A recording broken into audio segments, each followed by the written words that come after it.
Hey, Saturday. How y'all doing? Hope your weekend's going well. I got something in the mail today, man. It's pretty exciting. I feel like doing one of them unboxings. Today we're gonna unbox a gently used, I'm sure it's abused, 95 Geo Tracker ECM. So I planned for this to be quite exciting because we'd find out if this thing was going to run or not. And, well, we kind of already know the answer. But I will have a spare. So put that down before I cut myself again. Let's see. Packaged pretty good, repeatedly. And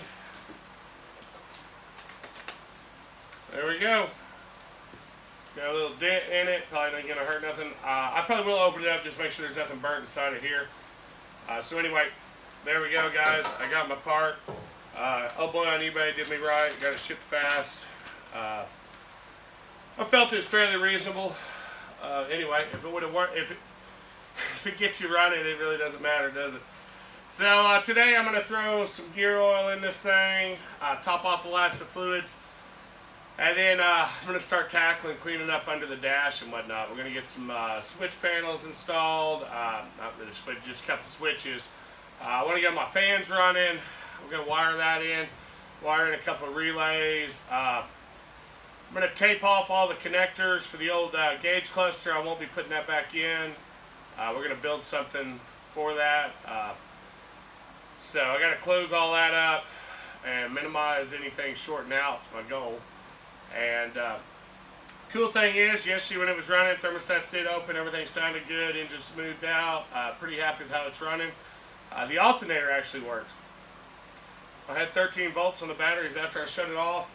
This morning I come in, I'm still at 12.8. So I guess that old Dodge battery was pretty healthy. I was having alternator issues on the Betty, my big dually. And I think I changed the batteries out prematurely. I'm not sure. I just wasn't getting a good charge back on them. But anyway, what's done is done. I'll use this battery for now and this until it decides it won't. And then we will be swapping it out. Kind of where we're at. We held right at 3 gallons of coolant. I put in a touch more today. We finally got some more air out of it. It's probably going to be a several day ordeal to get all the air bubbles worked out with this rear mount. I like it. Going the rear mount is kind of new for me.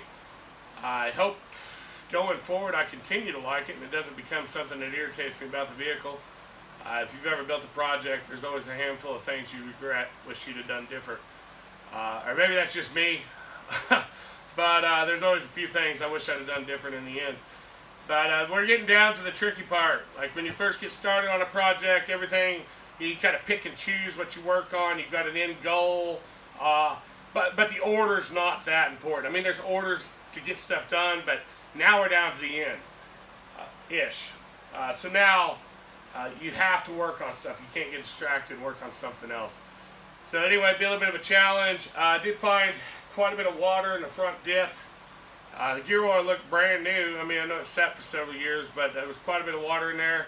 And there was more metal, debris, sludge on the mag plugs than what I would have liked to have found. The rear axle was really clean, but it was really low on fluid. So that concerns me a bit. I do know that the front pinion seal has a slight leak in the rear axle. And so if that was leaking with that little fluid in there, it may be pouring when it's running. So that may have to get addressed sooner than later. I guess I'm going to assess that before I do the rear brakes, because if I got to pop the axle shafts out and all that to do the diff, that's a good time to do the brakes too. So anyway, we'll see where this goes, but thanks for joining me again. Hopefully we have a good productive day, and catch y'all in a bit. Hey guys, got all the fluids in it. Those axles held a lot more than I thought. I don't know why I assumed they held similar to the Samurai, but took a little over 3 quarts in each one. I thought that was a bit excessive, but anyway, they're full now. Transfer case is full, all the fluids are done. Yesterday, I mentioned I rolled some beads and tube for clamping over, and I didn't go into any detail. So when I was working on the salmon mog back in the Rona, I needed to run a bunch of coolant lines, and anyway, radiator fitment, whatnot. I had to trombone horn them around because the inlets and outlets wouldn't fit on the side I needed them to. It was easier to reroute the tube than modify the radiator or find one that would fit. So it ended up being okay, no big deal. But I had a hard time finding anyone to bend the tube for me. So I went online and ordered a bunch of these random elbows and whatnot, some straights. And I needed to cut some down and modify them. But I couldn't figure out how to get the tube in there. So I ordered this little tool. This for 1.5" ID. And when you screw it in, it forces these 3 bearings out. And it will roll a bead for you. So anyway, I had never used one before a couple of years ago. I don't know how many of y'all have seen them. So I thought I'd do one real quick just for fun here. This is just another scrap piece, but you just drop it in. And then the tricky part, hence the speed dimples, is getting this stuff to chuck up in a vise without distorting it too bad. So anyway, you tighten this down till you feel tension on the top nut there, and then you get you a big crescent. I guess if you had a big enough box end, you could do it. But as you roll this, it tightens itself. So as we roll this down, it starts to spin in the vise. So anyway, you tighten that up a little bit more, and you just keep going till you get it all the way down. And once you do that, I give it a little turn extra, and then you just back it out the same way you went in. It relieves the tension, and you end up with a flare. And you can see inside, it's really nice. But here we have, hopefully you can see that, we have a round grip there to put your hose clamp over. So I did several of these, haven't had a single failure out of them. So they work pretty good. Anyway, it's a neat little tool. Ordered it online, California Speed Shop, something like that. I cannot remember where I got it, but anyway, it's an internal bead roller. And it's pretty handy. They come in all different size tubes. So if you ever happen to make a bunch of coolant lines or something, I mean, these are pretty reasonable online, and save yourself some time and headache just buy an assortment, and you can roll your own beads in them. Anyway, it works pretty good. I'm really trying with this channel. I'm debating between, is anyone enjoying the tech side of it? Are we just watching because it's fun to watch me look stupid? I'm not sure. But anyway, if you post up some comments, I'd like to know which direction people are more interested in. So right now I'm trying to do a little blend of both. I think it's probably where I'm going to end up staying. But your feedback would really help on that. So I can actually go to the magic cardboard here. This was a list we made when we first got the project rig. When you get a rig, you think you know everything you need to do to it. We've done 100 things that aren't on this list, but we have accomplished a few that were. So up here at the top, we had swapped the rear tires. What does that mean? Well, the bead locks all leaked. I spent way too much time trying to reseal them. I still have a slight leak. I put it in the passenger rear, so if it were to go flat or something on the road, it wouldn't be pulling you into traffic, was kind of my thought on that. Torquing the lug nuts, it seems like a stupid thing to put on there, but we have standard lug nuts on the front and metric on the rear, and the lug nuts were kind of mixed up a little bit. And so I had to tap a bunch of threads. Thought I was going to have to pull the lug nuts, pull the lugs out and redo them. But finally got a combination of lug nuts on there to where everything worked. I was able to get them good and torqued. Didn't have any issues after that. Here we got the install transfer case. It's all done. We re-geared the transfer case to 4.9. Long story, but I sold the 6.5 before I got home. Buddy of mine had a failure at an event. I stopped by with this on the trailer, so 1:30 in the morning we swapped it out, and he sent me a new set of gears. I had a spare case. So anyway, I dropped the 4.9 and took the 6.5. He took it. I just had 4.9 with the automatic. Might work out better for me. We'll see.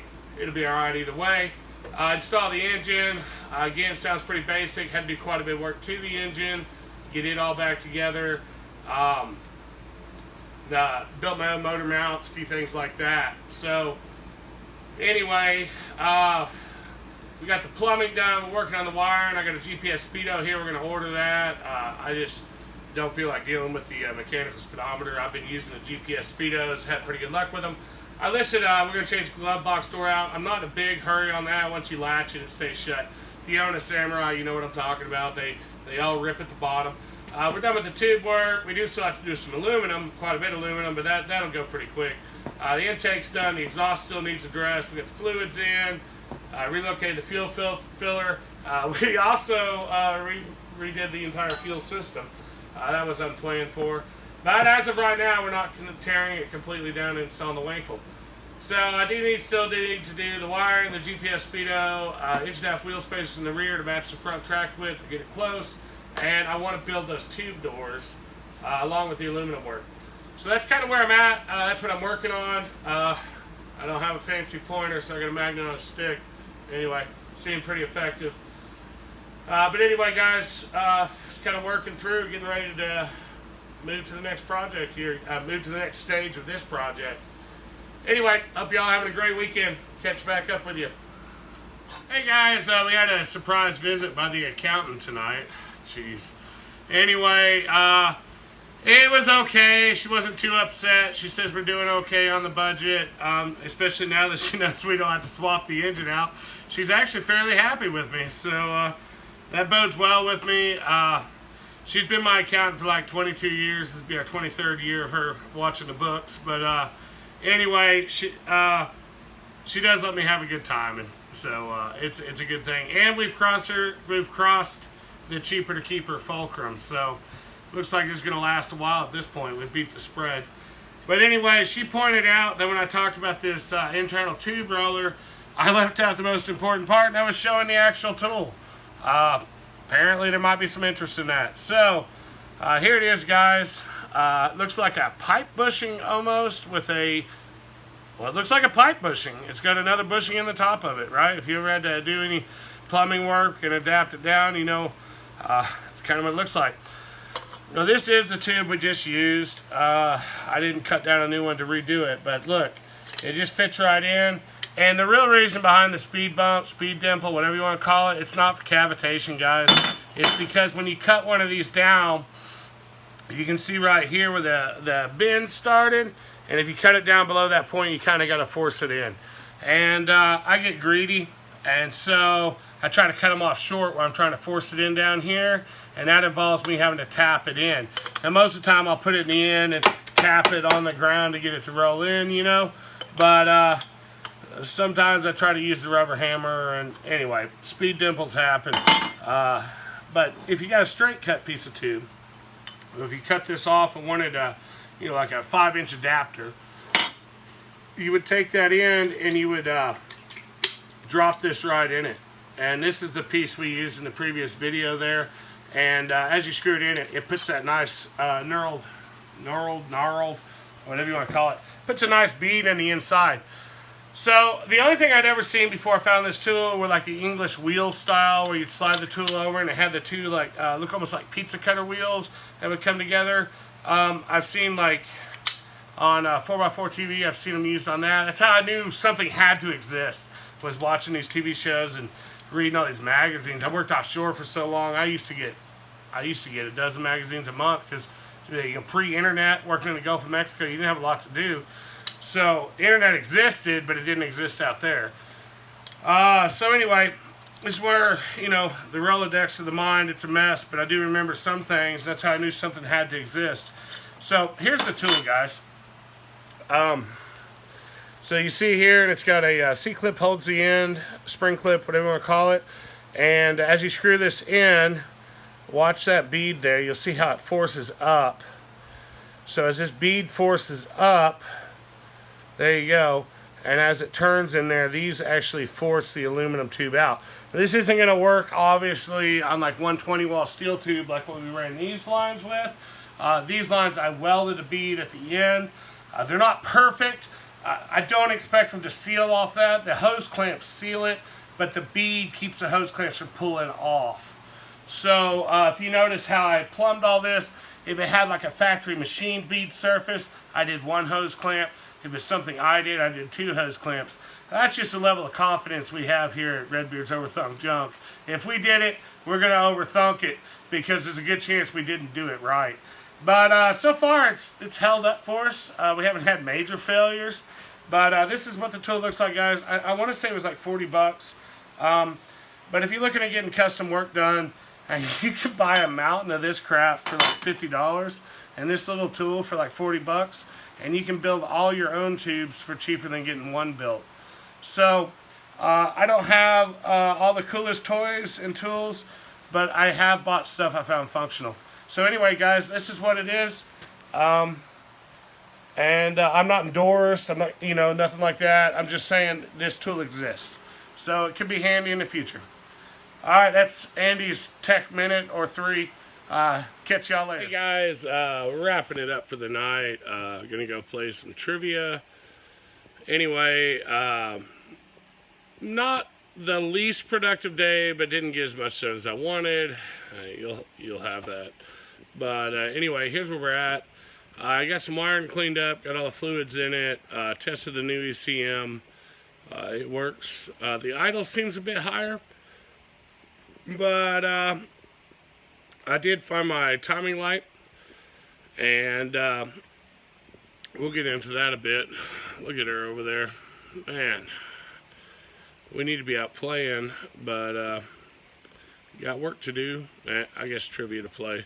So priorities, right? Like you gotta make your priorities. Anyway, did clean up in the dash hole a little bit. Friggin' dash hole. Anyway, I'll build my new gauge cluster. We'll get that bolted in here in the next few days. Parts are gonna start rolling in first of the week. But anyway, man, she's coming together, and originally I just wanted to flip it. I didn't even want to deal with it. I bought it. Buddy of mine was selling it. He knew I was a sucker. I mean, he knew I was into samurais, and I picked it up. So here it is. I wanted to make it my own. If I'm going to keep it, I'm going to make my own. And I'm really bad about selling stuff. So if Redbeards Overthunk Junk is ever going to be a real business, I'm going to have to get over that. But for now, it's just a hobby. So it doesn't really matter. I can build and keep it and build and keep it. As long as the budget holds out, we'll keep building toys. So that's where we're at, guys. I hope you're enjoying this. Please feel free to leave some feedback, like and share it, subscribe if you feel so inclined. I know I'm putting out a lot of videos and they seem back to back, and you're probably like, wow, my gosh, this is ridiculous. But I feel that this is stuff I've learned through the years, and maybe some other people haven't learned it yet. So I'm going to keep putting out videos, and it's probably going to be annoying. It's kind of who I am. But anyway, one of these days, one of these videos, something, maybe when we actually do some wheeling, go play, do a little something besides sitting around in the shop, I think this could start to take off. So when that happens, I hope to have a good backlog of videos on hand.